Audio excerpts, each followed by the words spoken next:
You ever taste it? Likkutei, Nase 52, second column. We started. He's Dalit already. Okay, we'll start it again because we didn't get too far. The Alter Rebbe is explaining what happens when a person elevates the sparks of Kedusha, and therefore there's 4 brachas of benching, Birkat and bringing down this level of Elokus all the way down here by elevating all the sparks. So he says, Amnam, again, these first few lines we learned. This whole concept of benching minatayda is only when you're full. So then, as the pasuk says, bread fills the heart of a man. Because through bread, the life of his nefesh exists. And like he said, by eating l'shem shemayim, then the food and neshama becomes included in kedusha. V'salis and nefesh, elevating the nefesh. V'izkalusa b'chinas gili erden tov baruch hu, and being connected to the revelation of Elokus. Mizgala b'chochma kayachma, v'isha b'chayis yeshri b'kedusha, because there's a lot of food, because you're full, so there's a lot of kedusha. Like you said, all these sparks of kedusha that need to be elevated. Okay. What happens if you're not full? That means you're not elevating a lot of sparks because you're not eating a lot of food. Then the nefesh only gets a little bit of chayis from the food, not a lot.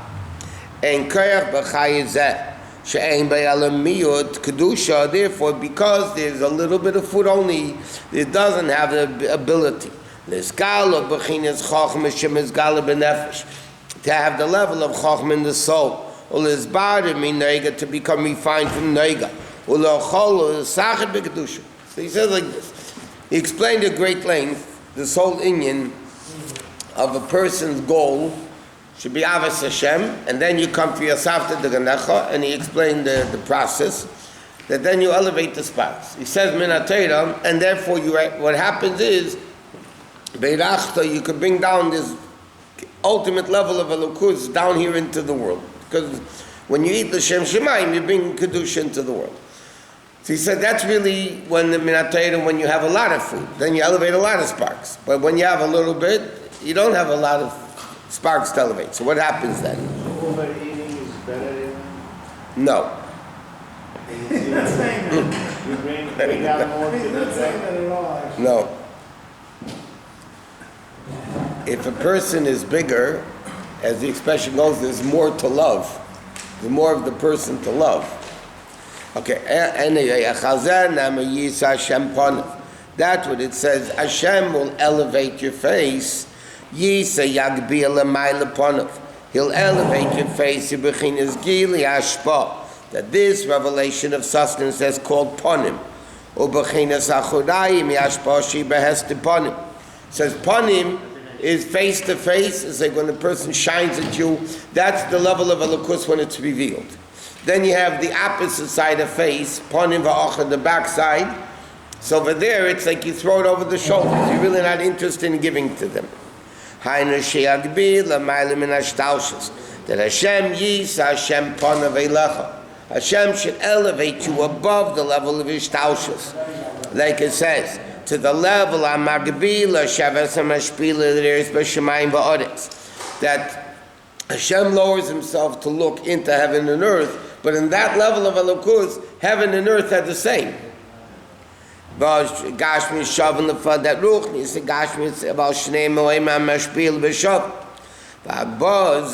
this, so he says like this. Normally when a person eats the food, he elevates the sparks. You eat a little bit, so what happens? Hashem elevates the person to a higher level and then ishtalshlus. That level, ruchnius and gashmius, are all exactly the same. And that level, Yisa Hashem Panav, the Pnimius, he reveals Eilecha, meaning Sheyum Shecheilecha, that level of Elokus will come down. Begili Amshach Vashpa, Mebchina Shalamayla Min Eshtaushus, from a level higher than worlds, which is the level Yisa Hashem. So then what happens?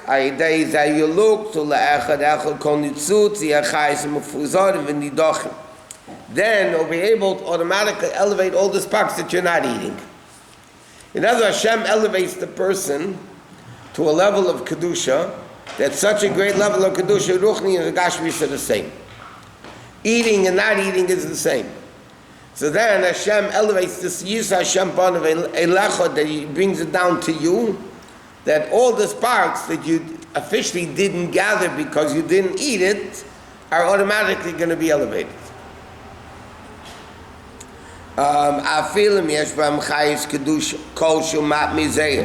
Even if it has a little bit of kedusha in the hiddenness,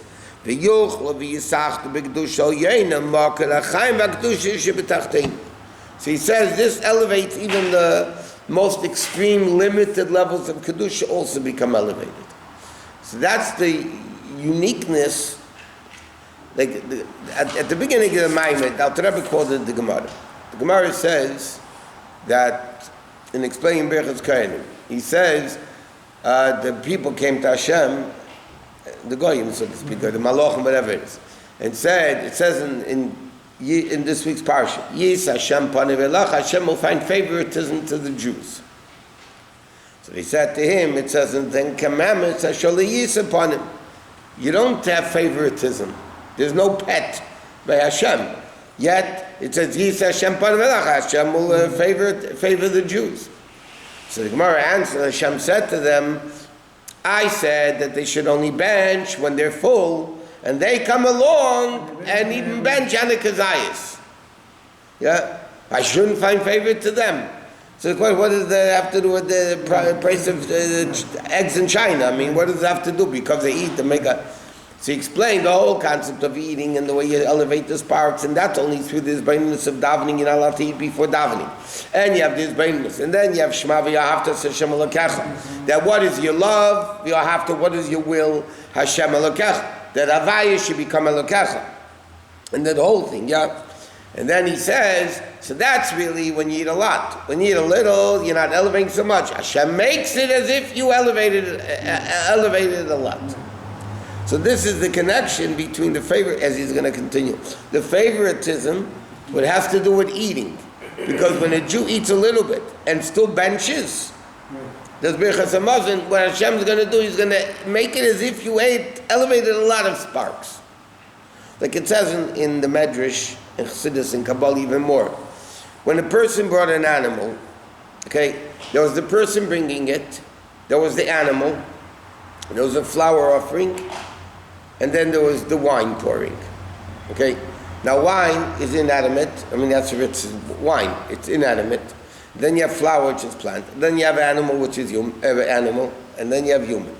So it says when a person brought a carbon, where all these things happened, so they elevated all inanimate of the world, even though they brought an X amount of wine. Right? They brought a small amount of wine.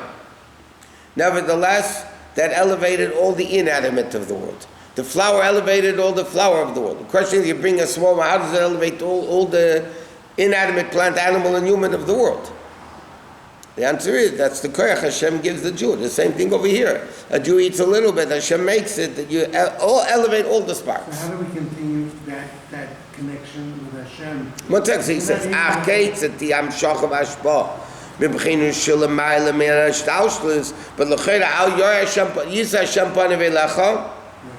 and this level of Hashem elevates you to a level higher than the shtaushlus, and He brings it down. How do you make that happen? He said that's the level of the Yosim l'chol shalom. So Birkat Kohanim finishes, and Hashem will make peace. Yeah. What is shalom? Is kashrus v'schabru shnei hafchim. The definition of peace means when you have opposite things becoming one. If you have one thing, you can't say they're peace. With whom? Peace means there are differences and they become peaceful. They become one. Two psukim contradict each other, and the third one makes peace between the two. He said, it says, we say in Shemon Esrei, we say in benching, the God who makes peace up there and high, So the Medrash says, what does it mean? What fights are going on up there in heaven that Hashem has to make peace up there? So it says in the Medrash, there's an angel called Michal, who's the Malach over water, and there's a guy called Gavriel, who's the Malach over fire, and fire and water are two opposites. So what does it mean Hashem makes peace up there? Hashem makes peace between Michal and Gavriel, because even though they're opposite, one's fire, one's water, he makes peace. So we say, Shalom b'mreim, the God that makes peace up there, like he says, between Michal Sar Shemayim and Gavriel the Sar Shalesh, that same way we ask Hashem to make peace down here. He said, so how do you make peace? One's fire, one's water. He said, peace is only through bit or to a level which is above them, that connects them. This you see even in the human body and in a lot of things. The head and the heart are opposites. One's cold intellect, one's warm feelings. Yeah? So how does the head and the heart coexist simultaneously in a body without a battle between the two? You have the head, which is cold, and then you have the heart, which is warm, physically cold and warm. How does that happen? So the answer is because the head and the heart, if they're healthy, don't feel themselves as the separate entity. They only feel the cause. The cause is to be alive. That's the cause, to be alive, whatever it takes to be alive. So the head and the heart can coexist simultaneously. You have the same thing in art, you have the same thing in music, contrasting as musical instruments, contrasting art, yet they blend together in harmony. So then that's how he says, what's the level of shalom? Because Al Rebbe just asked, Hashem is bringing the level of higher than Ishtaushalis into the person. How can that happen?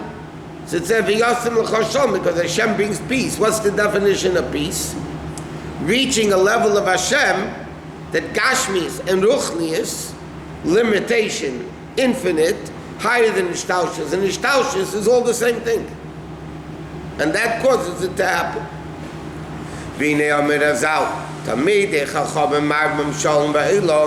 Chazal say that Tamid Chachamim add peace into the world.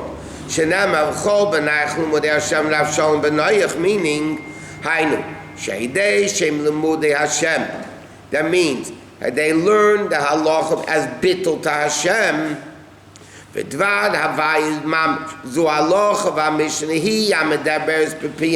Like it says, when a person learns a Mishnah, it says the Mishnah is speaking through them. You learn Gemara, the Gemara is coming through you. Meaning,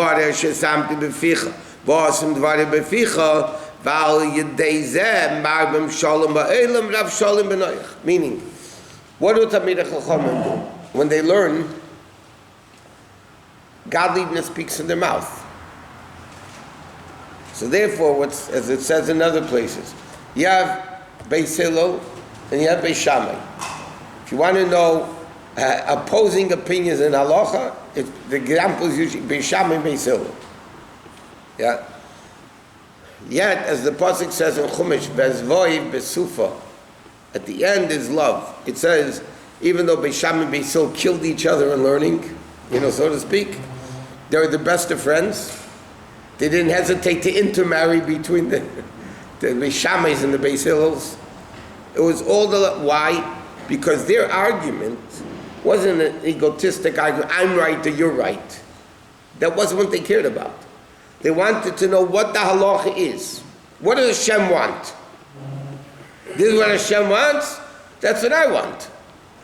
I think, these are tzaddikim you're talking about. Beis Shammai says, I believe that Hashem really wants, it's forbidden, because they're usually stricter. And Beis Hillel says, no, I think Hashem wants more leniency. So there wasn't an ego involved that I have to be right, you have to be right. Hashem has to be right. So here you have two contrasting things in total peace, because there's a common goal of what does Hashem really want. The head and the heart are opposite faculties, and yet they live together because the goal is to be alive, whatever it takes to be alive. There's no heart, there's no brain, whatever it is to make it alive. And that's the level of Birkat. That's the middle pole of the Mishkan. Shemavriach min hakotzel hakotzel, that went from one end to the next. The Gemara many times, the Mishkan had the boards. Yeah, there are 3 walls of boards. This, like a ches, right? So they had different boards. So how were the boards connected to hold? So each board had like a ring on top and on bottom. And then there was a pole that went through all the boards, okay, on each side. So that held up, on top and bottom, that held up all the boards together. But then the problem was, how did you connect the perpendicular wall? This wall goes, then it goes this way, or this way, whichever way. So how do you connect those walls? So the pasuk says, there's in middle of the boards, right here, there was a hole. And then there was the Birkat, the middle pole, that miraculously went in through the poles, and then when it came to the end, it turned to hold up the next wall, and then again to hold up the next wall. Okay?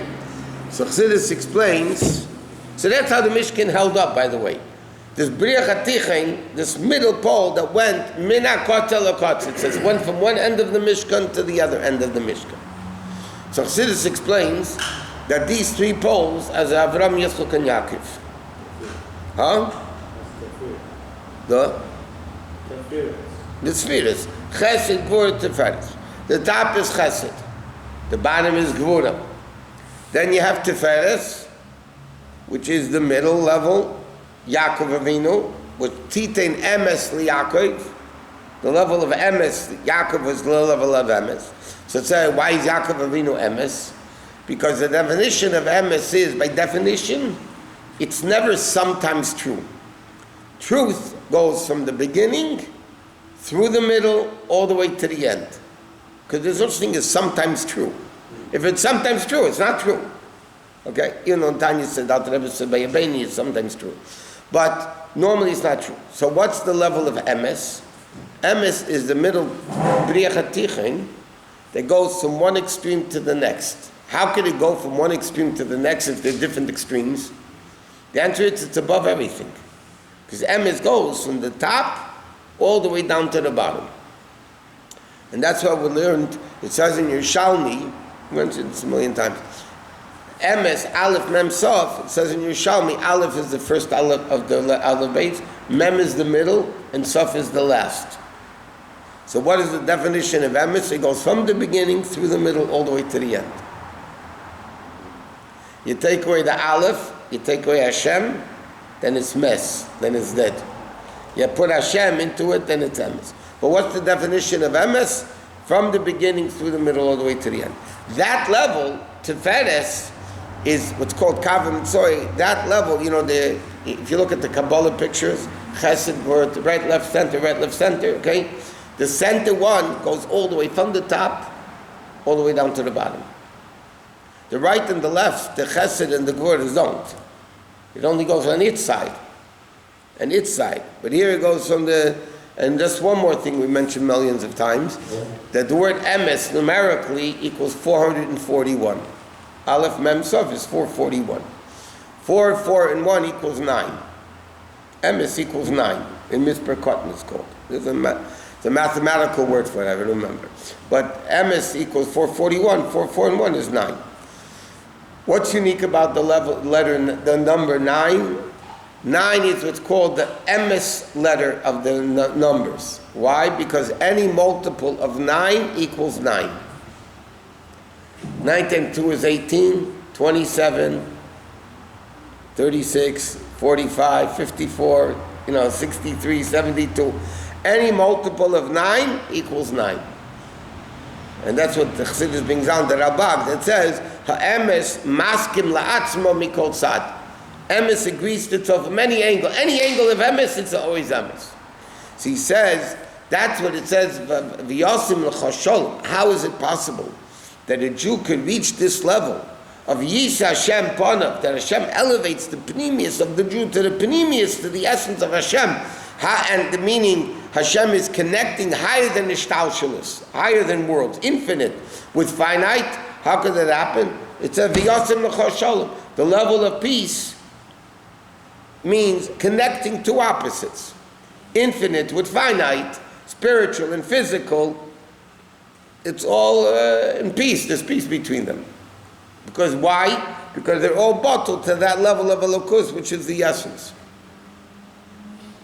And we achieve that in the time of Mashiach. No, we achieve it now. You do a mitzvah, that's what happens. When Mashiach comes, we're going to see the accomplishment. Then we're going to see what we did. But now it's being done.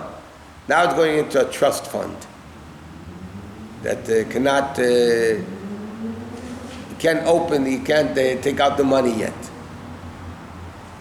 But the money's there. It's in the Friedrich Rabbi uses the expression, it's munach bekufsa.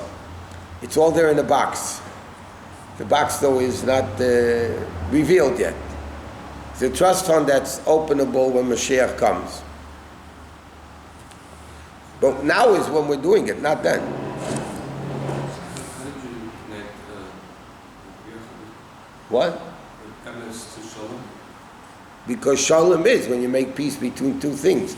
How do you make peace between two opposites when both have a common goal? If the head wants to live and the heart wants to live, even though the head and the heart are opposite, but they both want to live, so that's the goal, so they make peace. Not shalom? That's shalom. Amnesty. Yeah. Well, that's amnesty. That's emes and that's shalom. Emes and shalom. Amnesty. Emes is shalom aheveh, the pasuk says. Emes is shalom. Amnesty was just a relationship between Shammai and Gil. All this is the same thing. Okay, anyway, let's go.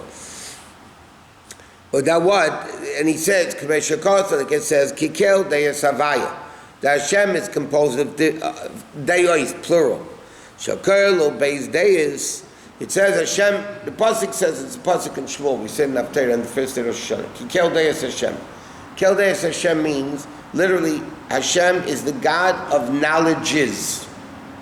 Deyos, plural. Plural knowledges.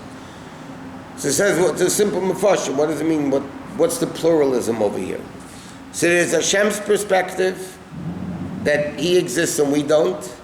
There's our perspective that we exist and Him's questionable, about His existence. And Hashem is composed of those two opposite levels. In other words, Hashem makes something from nothing.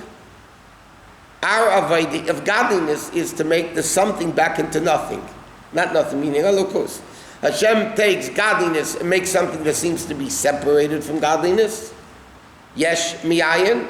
And our avodah is to take the yesh and make it back into the ayin, make it batul to elokus. That's the avodah. And he says, that was the avodah of Krishna, that's the avodah of Birkat Hamazon, of eating and everything. So he says, Hainu,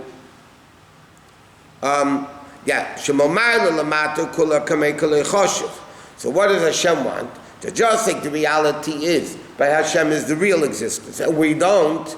So Hashem wants us to make our thing that we think we exist to really realize it's only Hashem. By the way, it doesn't mean we don't exist. When we make yesh batul to Hashem, then it becomes a real existence. Because an entity, Gashmias, doesn't last forever. There was a time it wasn't made, and there was a time it's going to decompose or disintegrate or whatever. So Gashmias is not a real existence. The only real existence is Elokus. It's like an neshama in a body.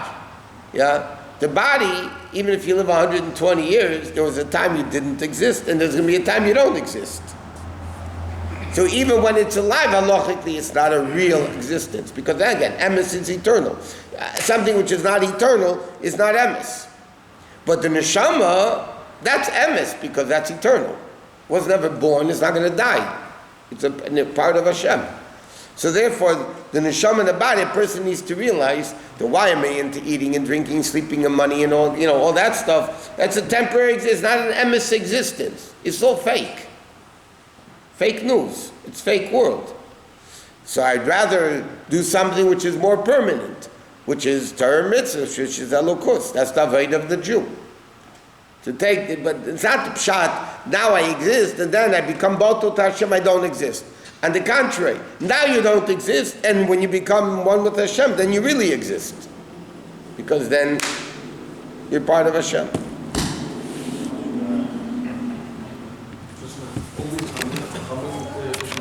It means when